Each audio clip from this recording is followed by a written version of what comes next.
December 27, 2022. Ngayon yun mga kapare ko. At ngayong araw, nagsimula na ang SIM card registration law. Pinatupad na ito ng ating mismo government, and then meron na tayong way and kaya na natin i-access ang kanilang mga registration platform, which is yung mga telco na nandito sa Pilipinas. Ngayon sa video na ito mga kapare ko, pag-usapan natin kung paano magrehistro, saan pwede mag-register ng ating mga SIM card or number, and also ilang number or SIM card yung pwede natin gamitin or pwedeng i-rehistro sa pangalan natin. Ngayon pag-usapan natin yan.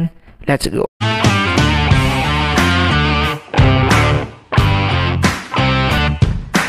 Sagutin muna natin yung tanong na ilan yung pwedeng SIM card kada tao or ilan yung pwedeng mong gamitin or i-rehistro ng SIM card. So usually no limit ito mga kapare ko. Ito ay unlimited.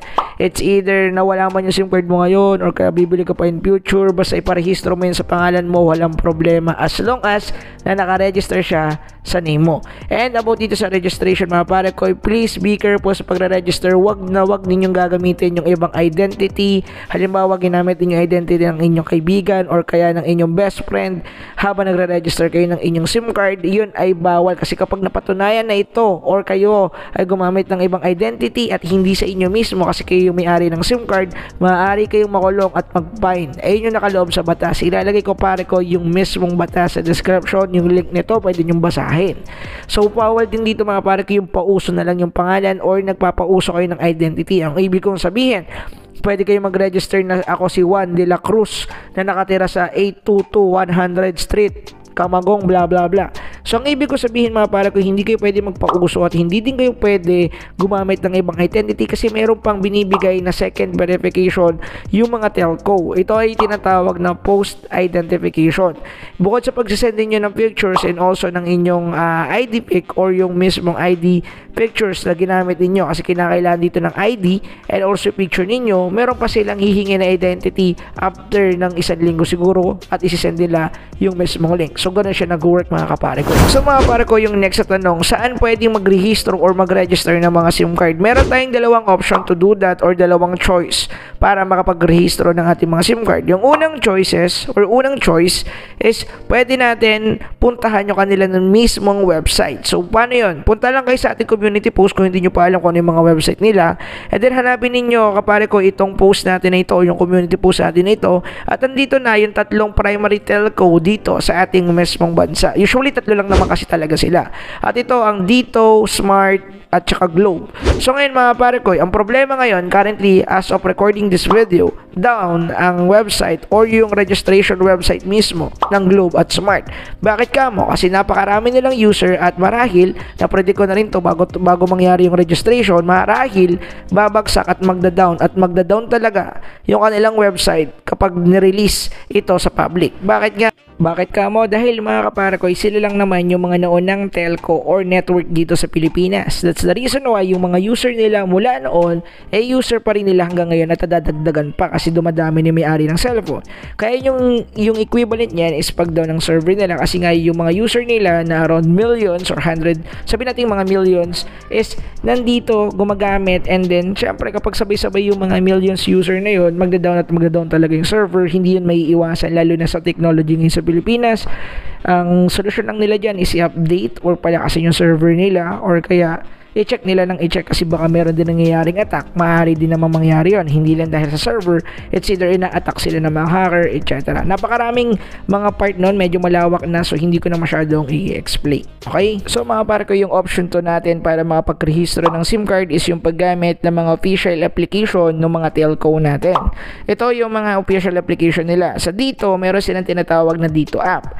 Ang Dito app mga kapare ko ay ganito yung platform na to, and then kapag ginamit mo to, kapag may Dito SIM card ka, makikita mo agad yung notice na pinagre-rehistro ka na agad ng kanilang SIM card. Dahil nga konti pa lang ang user nandito, walang bug, and also hindi down ang kanilang server. Kaya napakabilis ng transaction. Sa Smart naman is Giga Light app. Nandito na rin yung notice sa taas. Makikita ninyo. Yan yung part na yan. So kaya na sinabi ko, pag kinilik nyo to, dahil nga under maintenance sa kanilang mismong website, magda-down pa rin ito or magbibigay lang to ng notice sa server error or kaya error 404 or sometimes server can't connect. Mga ganung error error. Alam nyo na naman yung mga error sa website. Sa Globe naman is Globe 1 yung kanilang official application.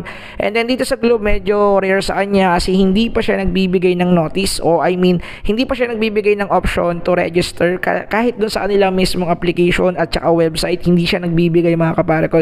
It's either nagbigay na siya ng umaga and then nag-down dahil nga 50% pa naman ang hino-hold na user ng ating mismong Globe. Kaya yun yung reason kung bakit siguro inalis muna nila para hindi masyadong magkaroon ng problema sa pagre-register.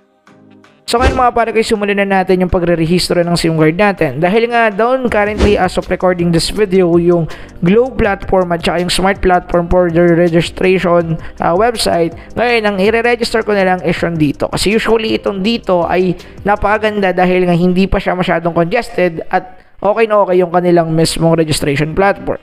So pupunta na tayo ng application nila at i-click lang natin kapare ko itong kanilang registration. Ito, register your SIM card now. Click nyo lang yan mga kapare ko, and then mapupunta tayo sa part na to. Dito sa part nito mga kapare ko, ipipill upan nyo lang yung mga needed information dito. So usually ito ay all about personal information.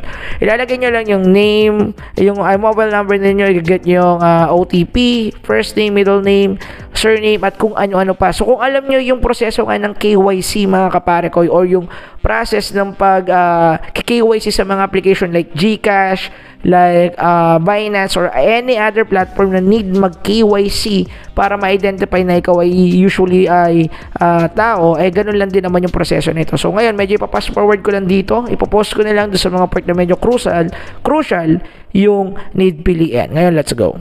So mga kapare ko, sa part ng government ID, usually ito yung mga pwedeng IDs na pwede natin gamitin. Ito driver's license, firearms license, government service insurance system, e-card, at kung ano-ano pa like password. At alam nyo naman yung mga ibig ko sabihin sa mga IDs or government IDs.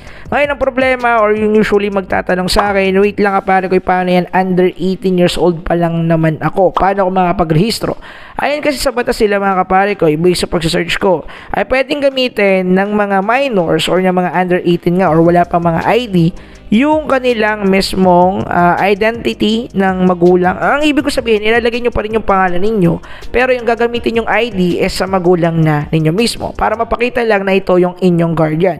Based kasi dito, sabi dito, for minors, the SIM must be registered under the minor's parents or guardian. All these must be presented. Okay? Any of those IDs mentioned above. So, ang ibig sabihin sa part na yun, magre-register pa rin kayo using your own name, yung name mo mismo kahit na minor de edad ka. Pero, ang gagamitin na ID dito sa part ng government ID is yung ID mismo ng magulang mo kung wala ka pang official ID na kasama dito, like driver's license, passport, and etc. So, sa part ko, dahil nga meron ako lisensya at nagdadrive ako ng motor, i-click ko ang driver's license. And then, ipipila pa na ilalagay lang natin yung ID number. And then, after that, i-identify nyo lang or i-send nyo lang or i-upload lang ninyo yung picture ng ID ninyo at saka yung picture ninyo mismo. So, doon sa may picture ninyo mismo, kinakailangan mga pare ko na ito ay formal. Hindi kinakailangan na nakabarong o kaya naka-Amerikana ka mga kapare ko. Ang kailangan mo lang gawin is dapat formal or kaya sabihin natin walang filter, walang cheche-bureche, walang background ng Naruto dyan sa likod. Bawal yon, okay? Dapat kung halimbawa habang nagpipil up kayo ngayon, kung magpipicture kayo, picturean nyo lang sarili nyo. Okay na yun. Goods na yun. And then after that, kinakailangan nyo lang i-check ito. So dito pinaliwanag nila kung ano nga ba itong SIM Registration Act. Ano ito? Ito ay Republic Act 11934. So basahin nyo na lang kung ano yung mga nakapaloob dyan. And then dito naman sa part ng agreement, dito medyo nagiging crucial kasi nga yung iba ay medyo meticulous sa pagdating sa information. Hindi ko naman kayo masisisi as an IT, tinuturo din sa amin yan na huwag na magbigay ng information basta-basta. Pero ito kasi is batas, kaya kailangan yung gawin. So sa part kasi na to, halimbawa yung database nitong dito ay na-hack. Lahat ng information or yung mismong binigay nating information sa kanila is magli-leak at pwedeng gamitin ng mga hacker or benta, etc.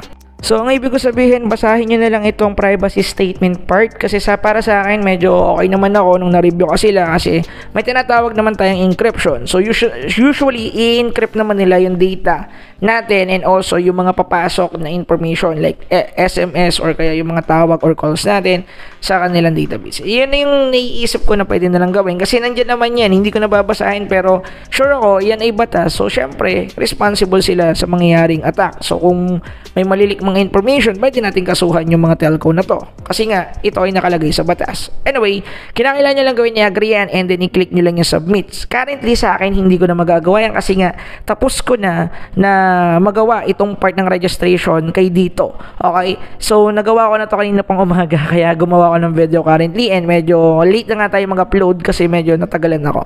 Pero anyway, yun lang mga kapare ko. I hope nakatulong sa inyo itong video na to. So, may lalabas nga pala na ganito mga kapare ko after ninyo mag-register sa dito. Kinakailangan yung screenshot yan sa Globe, sa Smart at saka sa dito. Kahit ano ba dyan, kinakailangan yung screenshot yung part na yan kasi meron tinatawag na post verification. Doon sa post verification, may isisend na naman na panibagong message sa inyo na baka hingin yung screenshot na kung kayo ba talaga ito mismo or kaya hingan kayo ng video na kayo ba talaga ito. Kinakailangan nyo patunayan sarili ninyo na kayo yun. Yun yung sinasabi nila dun sa balita na post verification para hindi makapanling lang yung iba sa pagbibigay ng maling information or paggamit ng ibang info. So, yun yung benefit nito mga pare kayo which is napakaganda.